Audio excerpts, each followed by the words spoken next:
Salut à tous, Auto News, toujours au Mondial de l'Automobile. Alors là, on se trouve sur le stand Ford qui présente sa nouvelle Ford Ka.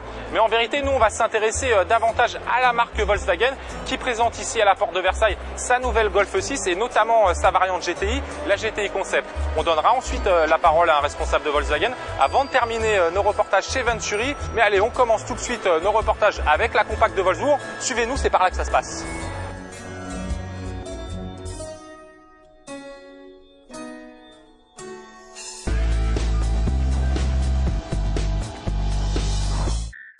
Depuis son arrivée en 1974, la Volkswagen Golf s'est vendue à 26 millions d'exemplaires. C'est donc un événement quand une nouvelle génération arrive.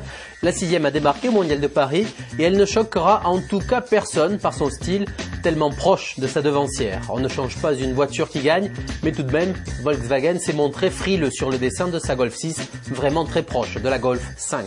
À l'intérieur, la qualité des matériaux ne souffre pas la critique, c'est du propre.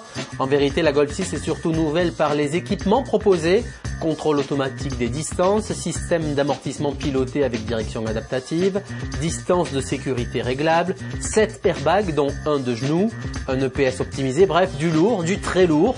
Sous le capot, la Golf pourra compter sur des blocs essence à injection directe TSI et diesel TDI développant jusqu'à 170 chevaux pour des consommations annoncées largement en baisse par Volkswagen et un TDI de 110 chevaux ne rejetant que 129 grammes de CO2 par kilomètre.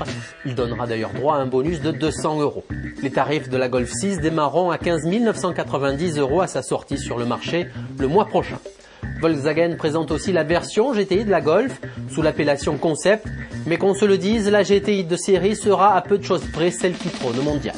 D'apparence un peu plus sportive que la berline éponyme, la GTI abrite sous son capot le 2 litres TSI qui passe de 200 à 210 chevaux pour une consommation annoncée de 7,5 litres au 100 km.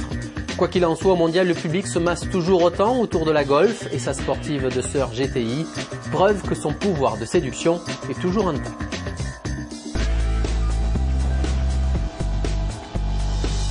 Voilà, après avoir vu la Golf 6 dans le détail, je me trouve avec le directeur de Volkswagen France, Thierry Espiau, bonjour. Bonjour. Alors je le disais, vous présentez ici aux yeux du public la Golf de 6e génération. Exactement, une Golf qui remplace la Golf 5 après 5 ans sur le marché et toujours une solide première position dans le segment en Europe.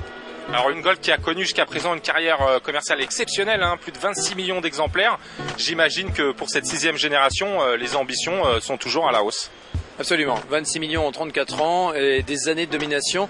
L'objectif pour nous est bien évidemment de maintenir cette position de la Golf sur le marché européen, sur le marché français en particulier. C'est la première voiture importée, donc nous allons avec la Golf 6 continuer sur la lancée.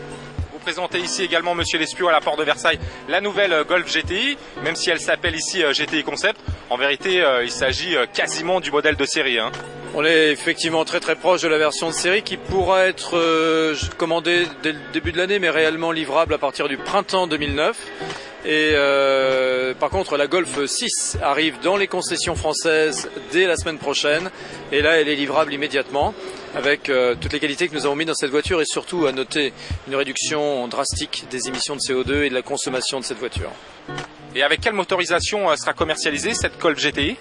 Alors sur le capot de cette Golf, on va trouver, comme sur la devancière, un 2 litres turbo compressé, mais c'est un moteur un peu différent avec des valeurs de couple très intéressantes et surtout à très bas régime. Et je vous invite lors des essais de cette voiture à venir découvrir le caractère exceptionnel de ce moteur-là. Merci Monsieur Lespiau. Allez, on va partir à présent sur le stand Venturi, il va y avoir du sport.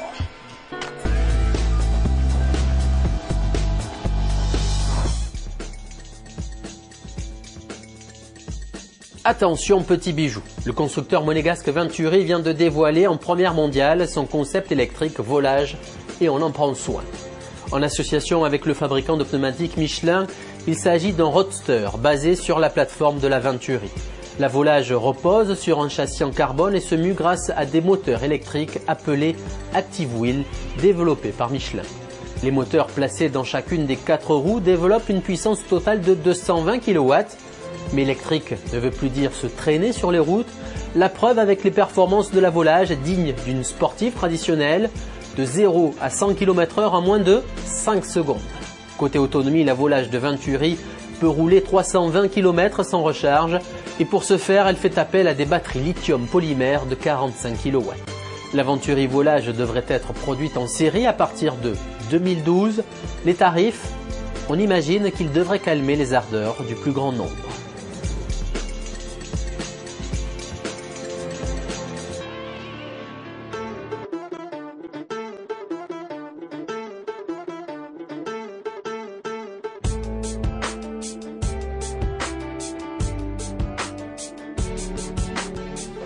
Voilà, une nouvelle journée s'achève pour Auto News ici au Mondial de l'Automobile. Et vous avez vu, votre serviteur est plutôt gâté et plutôt bien accompagné. On se trouve sur le stand Lamborghini qui présente ici un nouveau modèle, les stocks. Bon, allez, je vous donne rendez-vous dès demain. On s'intéressera notamment à la marque Citroën qui, vous le verrez ici à la porte de Versailles, présente vraiment de jolies choses. Allez, en attendant de se revoir dès demain, moi je vous dis salut à tous et bonne route.